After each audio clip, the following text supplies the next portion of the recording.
नमस्कार, आप देख रहे हैं किसान उत्थान कार्यक्रम और मैं हूं आपके साथ अर्चना कौशल। किसान उत्थान कार्यक्रम के जरिए हम आपको ये बताते हैं कि कौन सी योजनाएं किसानों के लिए फायदेमंद साबित हो रही है और कुछ ऐसी योजनाओं के बारे में आज आपको बताएंगे। तो चलिए किसान उत्थान का सफर शुरू करते हैं।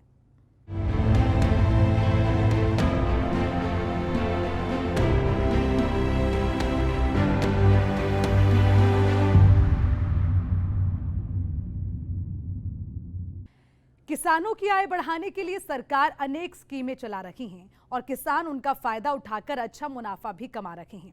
अंबाला कृषि विज्ञान केंद्र की ओर से किसानों को धान की सीधी बिजाई करने के बारे में जानकारी दी गई और उसके फायदे भी बताए गए। तो वहीं हरियाणा सरकार भी धान की सीधी बिजाई करने वाले किसानों को 4,000 रुपए प्रति एकड़ प्रोत्साहन के रूप में देती है। धान की सीधी बिजाई से जहां लोगों का खर्चा कम होता है तो वहीं पानी की भी बचत होती है। कुल मिलाकर देखा जाए तो सरकार द्वारा चलाई गई इस स्कीम से किसानों को काफी लाभ मिल रहा है। किसानों की आय कैसे दोगुनी हो, इसलिए सरकार निरंतर प्रयास कर रही है।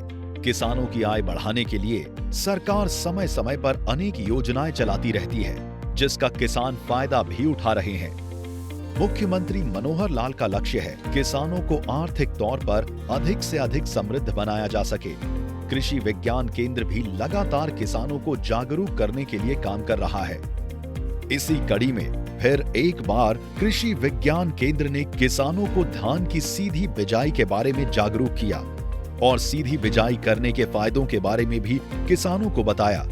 इस कैंप में लगभग 50 किसानों ने भाग लिया, जिसमें वो किसान भी थे जो धान की सीधी बिजाई करके अच्छा मुनाफा कमा रहे हैं। साथ ही किसानों ने मुख्यमंत्री मनोहर लाल की ओर से चलाई जा रही हितकारी योजनाओं को लेकर धन्यवाद भी किया। DSR है जो 2010 से कर रहा हूँ लगातार, तो 11-21 वैरायटी मैं यूज़ करता हूँ। इसमें पानी की बहुत बचत है। तो और निकासी है जो लगभग सेम ही आती है, 18 से 20 कुंटल इसकी आ जाती है। इसमें थोड़ी दिक्कत है घास की, तो अब तो मतलब दवाइयाँ इतनी आ गई हैं कि घास की भी कोई प्रॉब्लम नहीं है और लेबर भी बचती है, टाइम भी बचता है इसमें लेबर का भी, और पानी भी बच जाता है।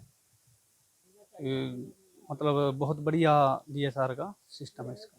सरकार की तरफ से क्या सरकार की तरफ से भी इसकी सब्सिडी आती है 2,000 से 2,500 रुपये तक, मतलब आती है एकड़ के हिसाब से मिलते हैं इसके। इसमें फ़ायदा ही है जी, लेबर बच जाती है, ट्रैक्टर का तेल बचता है, बुआई बचती है सारी, और टाइम से पहले इसकी मतलब बुआई हो जाती है। जैसे अब की बड़ी फ्लड एरिया है तो नुकसान नहीं है इसका।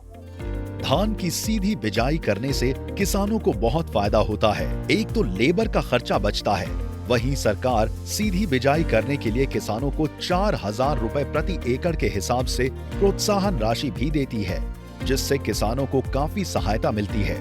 वहीं इससे पानी की भी बचत होती है।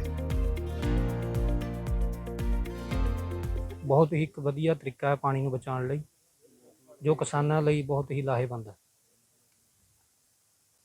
सब तो बड़ी गल तो जी अपना जो एरिया है पानी की बहुत मतलब कि पानी डूंघे चले गए बोर।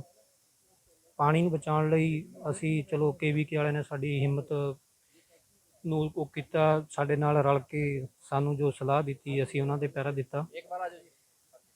जो भी पानी की समस्या ਸਾਨੂੰ ਆਂਦੀ ਸੀ, मतलब कि 25-25 किले एक मोटर ਤੇ ਸੀ, ਉਹਨਾਂ ਨੂੰ ਸਾਡੀ जो ਆਪਾਂ ਦੂਜੀ ਭੰਜਾਂ ਨਾਲ ਜੀਰੀ ਲਵਾਉਂਦੇ ਤੇ ਕੱਦੂ ਕਰਕੇ ਸਾਨੂੰ बहुत दिक्कत आती थी।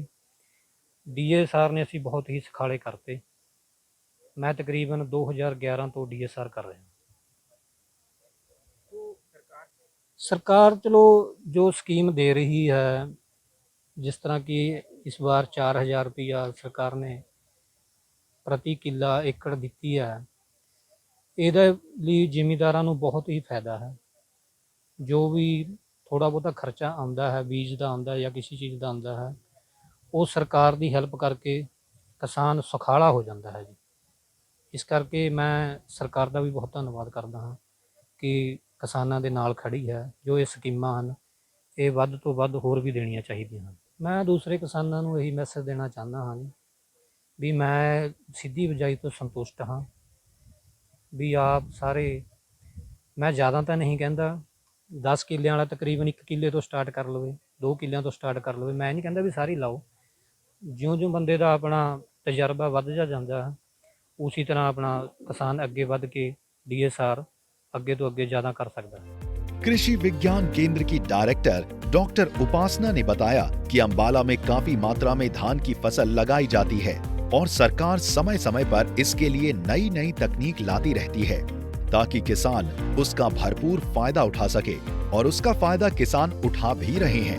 अंबाला डिस्ट्रिक्ट है वो धान की काफ़ी बिजाई होती है इस एरिया के अंदर, और जो धान की बिजाई के तहत सरकार समय समय पे विभिन्न इम्प्रूव टेक्नोलॉजीज लॉन्च करती आई है ताकि किसान उससे भरपूर फ़ायदा उठा सके।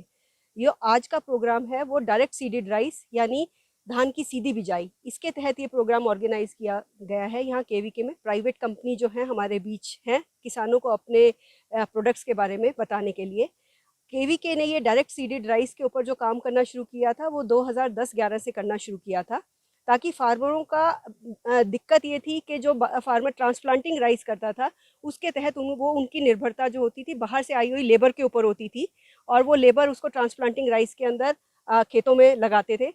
तो जिसके तहत सरकार ने सोचा कि किस तरह से फार्मर को सहूलियत दे सकें कि उन पर निर्भरता थोड़ी सी कम हो सके, तो ये डायरेक्ट सीडेड राइस का जो DSR टेक्नोलॉजी है वो लॉन्च करी, जिसके तहत ताकि फार्मर डायरेक्ट बिजाई कर सके और जो बाहर की लेबर है उसके ऊपर थोड़ा सा उनका निर्भर कम हो सके। पर क्योंकि ये टेक्नोलॉजी पुरानी है, काफ़ी समय से चलती आई है, आज आप पूछेंगे कि इसके बारे में आज भी अवेयरनेस इसलिए कर रहे हैं हम लोग, हमारे जो साइंटिस्ट जो मेरे साथ जो हैं, हम मेरे वैज्ञानिक हैं, तो वो उन्हीं टेक्नोलॉजीज़ को ऑप्ट करते हैं जो हमारी पैकेज प्रैक्टिसेस की तहत एक बार कहीं ट्रायल या ट्रायल के बेसिस पे किसी भी यूनिवर्सिटी में करके देखी गई हो और वो रिकमेंडेशन दे दे।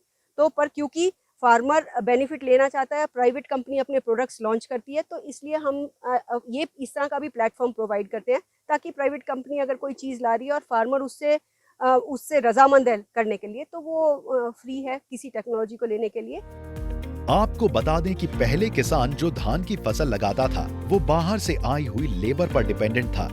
फिर हरियाणा की मनोहर सरकार ने सोचा कि किस तरह से किसानों को सहूलियत दी जाए ताकि बाहर से आई लेबर से उनकी निर्भरता कम हो सके।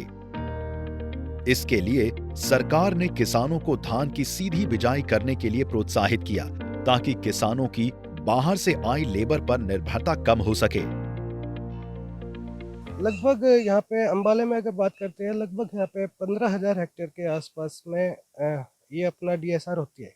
और जो ये नई वैरायटी आई है ये हर्बिसाइड टॉलरेंस वैरायटी है, जो वीड वाली प्रॉब्लम आ रही थी ये उसको रोकती है। ये म्यूटेशन ब्रीडिंग के थ्रू इन्होंने अपने नई वैरायटी विकसित की है। ये हाइब्रिड है, स्वाना सीड्स की एक MNC कंपनी है। तो ये बहुत अच्छी टेक्नोलॉजी है, मैंने खुद इसको ऑब्जर्व किया है। मैंने इसके काफ़ी सारे प्लॉट विजिट करे हैं, या वे अम्बाला के हैं, कुरुक्षेत्र के हैं, मैंने यमुनानगर के, मैंने सभी जगह इनके प्लॉट चेक किए। सरकार की तरफ से जो मेरी पानी मेरी विरासत के नाम से जो स्कीम चल रही है उसमें लगभग 4,000 रुपये पर एकड़ के हिसाब से अपना वे फार्मर्स को दे रहे हैं। अगर कोई इसमें चाहे वो डाइवर्सिफिकेशन में, चाहे वो कोई अपना मक्का लगा रहा है, चाहे कोई सब्जी फसल लगा रहा है, अगर आप धान को छोड़ के अगर कोई नई टेक्नोलॉजी लगा रहे हैं तो वे डाइवर्सिफिकेशन और मेरी पानी मेरी विरासत के तहत वे पैसा देते हैं 4,000 रुपये पर एकड़। एक और जहां मुख्यमंत्री मनोहर लाल हर संभव प्रयास कर रहे हैं कि किसानों की आय को जल्द से जल्द दोगुना किया जाए, और कई किसान तो मुख्यमंत्री मनोहर लाल के आग्रह पर आधुनिक और वैज्ञानिक खेती कर अपनी आय को दोगुना तिगुना कर चुके हैं। साथ ही मुख्यमंत्री मनोहर लाल किसानों के फायदे की योजनाएं चलाकर उनको लाभ पहुंचा ही रहे हैं, और वही अगली पीढ़ी के लिए पानी की बचत भी बखूबी कर रहे हैं। ब्यूरो रिपोर्ट, सूर्या समाचार। केंद्र सरकार हो या प्रदेश की मनोहर सरकार, दोनों ने किसानों की आय दोगुनी करने का जो बीड़ा उठाया उसमें काफी हद तक सफल होती नजर आ रही है। तो आज के किसान उत्थान कार्यक्रम में इतना ही। मुझे दीजिए इजाजत। नमस्कार।